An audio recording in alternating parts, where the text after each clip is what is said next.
Olá, tudo bem? Aqui é o Edu. Nesse vídeo aqui eu vou te mostrar como extrair números inteiros e decimais de um determinado número, ou seja, fazer a separação da parte inteira de um número e também da parte decimal.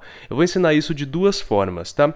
A forma de extrair o número inteiro, ela é basicamente uma só, e a forma de extrair o número decimal, ela pode variar. E eu vou ensinar aqui duas formas, tá? Uma desse lado e uma do lado de cá. Então você percebe que aqui, ó, por exemplo, tem um número que consiste, né, de uma parte inteira e uma parte decimal. A gente tem aqui o número inteiro de um lado e o decimal do outro, da mesma forma que a gente pode utilizar esses métodos para extrair esse mesmo tipo de dado utilizando outros formatos numéricos, como a gente está utilizando aqui, que é o formato de moeda, beleza? Então vamos para a nossa planilha aqui, né, começar do zero. Basicamente aqui, para extrair a parte inteira de um número, a gente vai utilizar a função int. Só isso, tá? É int, abre parêntese, coloca o número ali e ela vai extrair para a gente a parte inteira de um número. Se for um número inteiro, basicamente ela vai retornar esse mesmo número. E aí, claro, a gente vai fazer uma referência, né, nesse caso aqui. É claro que você pode digitar o número diretamente aí, mas o interessante é a gente fazer a referência a uma célula. Então aqui, B3, por exemplo, inteiro de B3. Então ela extraiu para mim o número 25. Vamos fazer o autopreenchimento aqui para ver então todos os demais números inteiros de todos esses números aqui. Perceba que a função dela é extrair o número inteiro, não é fazer uma aproximação, tá? Então, por exemplo, a 36,9 não vai virar 37, tá? Ela não vai aproximar para 37, ela vai extrair somente a parte inteira, que no caso aqui é o 36. Deixa eu fazer desse lado aqui também. Aqui a gente tem os números formatados como moeda, tá? Então aqui a gente vai extrair e, obviamente, esse valor aqui também vai chegar para o lado de cá como moeda. Então, os números inteiros estão sendo formatados como moeda aqui, se você preferir dessa forma também. Mas, basicamente, a gente fez a mesma coisa aqui. A diferença é que o formato de dado aqui, nesse caso, é diferente. Quanto aos decimais, a gente pode utilizar, entre outras formas, duas principais aqui. Bom, uma das formas de se extrair o número decimal, basicamente, é utilizar uma lógica muito simples. A parte decimal de um número nada mais é que esse número menos a parte inteira dele, certo? E a parte inteira dele a gente já sabe como obter, né? Através da função int. Então, basicamente, para a gente obter aqui a parte decimal de um número, a gente vai pegar esse número, colocar um sinal de menos, a gente vai fazer uma subtração pelo quê? Pelo número inteiro dele, ou seja, pela parte inteira dele. Então aqui a gente pode utilizar, por exemplo, a função int, né? Então a função int dele mesmo. Fechou parênteses aqui.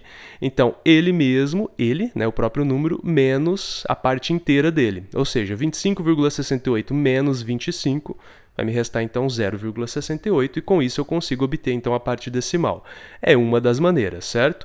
Aqui, claro, vai depender muito do número de casas decimais que você colocar aqui. Eu estou colocando aqui de forma automática no Excel, mas é óbvio que você pode regular aqui a quantidade de casas decimais que você quiser, utilizando aqui os botões para aumentar e diminuir casas decimais. Do lado de cá, a gente vai utilizar a função mod, tá? É um segundo método para se obter o mesmo resultado, tá? A função mod, como a própria descrição já diz aqui, ela retorna o resto da divisão após um número ter sido dividido por um divisor. Nesse caso aqui, nós estamos falando de divisões inteiras, né? Por números inteiros, em que o resultado não seja um número decimal. Então, nesse caso, o que a gente pode fazer? Simplesmente pegar o número original aqui, que é o meu número mesmo que eu vou dividir, ponto e vírgula, e agora então a gente tem aqui como argumento, né, o divisor. É o número pelo qual a gente vai dividir esse número. E nesse nosso caso sempre vai ser 1. Tá? E vamos fechar o parêntese aqui. Por quê? A gente vai dividir esse número por 1 e vai obter ele mesmo, certo? Só que nesse caso, a gente está dividindo sempre por números inteiros, a gente quer sempre um resultado inteiro, e a função mod sempre ela vai optar por resultados inteiros. O resto da divisão pode ser um número inteiro ou não, tá? Mas nesse caso aqui, como a gente está dividindo por 1, sempre vai ser a parte decimal desse número, porque esse número dividido por 1 sempre vai ser ele mesmo, na parte inteira, e aí o que sobra é o decimal, tá? Então, vai funcionar para a gente da mesma forma, 0,68 aqui, vamos clicar e arrastar para o autopreenchimento.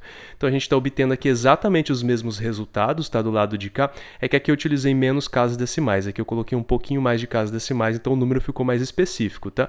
Mas, obviamente, que a gente está formatando como dinheiro aqui, como moeda, e você pode ou não aumentar as casas decimais aqui nesse caso aqui também. Certo? Espero que tenha sido útil, espero que tenha sido de fácil entendimento. Qualquer uma das duas maneiras vai funcionar aí no seu Excel, independentemente dos seus propósitos, ok? Essa planilha está disponível para download também, caso você queira dar uma olhadinha aqui nas fórmulas. É só acessar o link na descrição. Se você tiver alguma dúvida ou algum outro método, alguma curiosidade, fica à vontade aí na área de comentários.